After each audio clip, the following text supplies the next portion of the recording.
Social মিডিয়াতে chicken বলের recipe হাজারও আছে, কিন্তু আপনারা সবাই জানেন হৃদয় ফেরদৌস খান চ্যানেল মানেই সবসময় স্পেশাল এবং পারফেক্ট কিছু। সিপি স্টাইল চিকেন বল রেসিপি আজকে আপনাদের সঙ্গে শেয়ার করছি। এই রেসিপিটা জানার পর আপনারা নিজেরাই চিন্তা করবেন এভাবেও কি চিকেন বল বানানো যায়। আগে তো জানতাম না। পারফেক্ট মেজারমেন্ট সহ চিকেন বল রেসিপি, যেটা কিনা ফ্রিজে 3 থেকে 4 মাস পর্যন্ত সংরক্ষণ করতে পারবেন। আর আমার এই রেসিপি থেকে যদি বিন্দুমাত্র উপকৃত হন তাহলে আমার জন্য দোয়া করতে ভুলবেন না। প্রথমেই লাগছে মুরগির বুকের মাংস, তার পাশাপাশি লাগছে আরও মুরগির পায়ের মাংস। আর একটা স্পেশাল ইনগ্রিডিয়েন্ট এখানে অ্যাড করব, সেটা হচ্ছে মুরগির চামড়া। ভালো করে পরিষ্কার করে আমি এখানে ধুয়ে নিয়েছি। এই চামড়া ছাড়া কিন্তু অরিজিনাল টেস্ট মানে সিপির মতো টেস্ট আপনারা কখনোই পাবেন না। মুরগির স্কিনের সাথে সামান্য একটু তেল দিয়েছি আর এখন এটা কড়াইয়ে ভেজে নিব। মুরগির স্কিনের সাথেও কিন্তু ন্যাচারালি চর্বি থাকে, তো এত বেশি তেল অ্যাড করা লাগবে না। একটু পরেই দেখবেন সমস্ত তেল বেরিয়ে আসছে।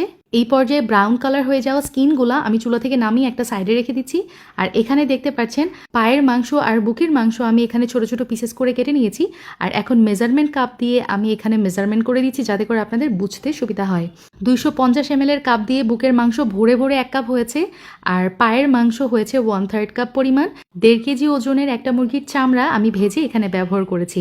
সবটুকুই আমি এখানে দিয়ে দিলাম। সাথে লাগছে কতগুলো কাঁচা পাকা মরিচ, দিয়ে দিলাম আদা, এখানে আছে 2 টেবিল চামচ, রসুন আছে 2 টেবিল চামচ আস্ত ব্যবহার করেছি। গোলমরিচের গুঁড়া 1 চা চামচ, সাথে লেবু আমি ব্যবহার করেছি 1 টেবিল চামচ লেবুর রস। বিট লবণ এখানে লাগছে 1/2 চা চামচ, লবণ ব্যবহার করেছি 1 চা চামচ। টমেটো সস আমি চিকেন বলে ইউজ করে থাকি, এখানে 1 টেবিল চামচ মতো ব্যবহার করেছি। সয়া সস 1 টেবিল চামচ, সাথে একটা রুম টেম্পারেচারের ডিম দিয়ে দিলাম। এই পর্যায়ে দিয়ে দিচ্ছি পেঁয়াজ পাতা, এখানে আছে প্রায় 1/2 কাপ মতো। পেঁয়াজ পাতা না থাকলে 2টা পেঁয়াজও কেটে দিতে পারেন। 2 পিস পাউরুটির স্লাইস আমি অ্যাড করেছি, তার সাথে দিয়ে দিলাম 3 থেকে 4টা বরফ মানে আইস কিউব, দিয়ে খুব সুন্দর করে সব কিছু ব্লেন্ড করে নিয়েছি। দেখতে পাচ্ছেন কতটা স্মুথ হয়েছে। চিকেন বল তৈরি করার আগে হাতে সামান্য তেল ভরিয়ে নেবেন।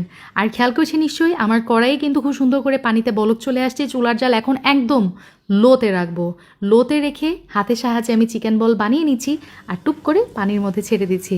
এভাবে সবগুলো চিকেন বল আমি বানিয়ে নিব। আমি আমার মন মতো সাইজ দিয়েছি, আপনারা আপনাদের মন মতো বড় ছোট করে নিতে পারেন। সবগুলো চিকেন বল গরম পানিতে দেওয়া হয়েছে যখন, চুলার জালটা আমি হাই হিটে করে দিব।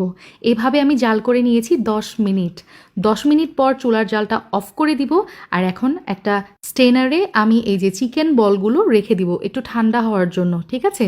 এই পর্যায়ে দেখতেই পাচ্ছেন আমার চিকেন বলের লুকসগুলা একবারে সিপির মতো লুকস আসছে, তাই না? মাশাল্লাহ, খেতেও কিন্তু হয়েছিল অনেক বেশি মজার।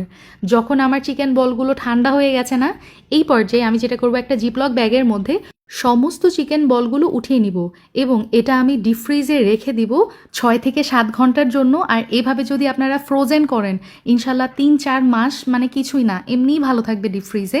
আর যখন খেতে মন চাবে ডিপ ফ্রিজ থেকে বের করে আপনারা চাইলে আমার মতো এভাবে বাটারে ভেজে নিতে পারেন। বাটারেই যে চিকেন বল ভেজে নিতে হবে এমন কোনো কথা নাই, আপনারা চাইলে তেলের মধ্যেও ভেজে নিতে পারেন। আচ্ছা, আমি যেটা করেছিলাম ঠান্ডা অবস্থাতেই মানে ফ্রিজ থেকে বের করে আমি এই যে বাটারের মধ্যে দিয়ে সটে করে নিয়েছি।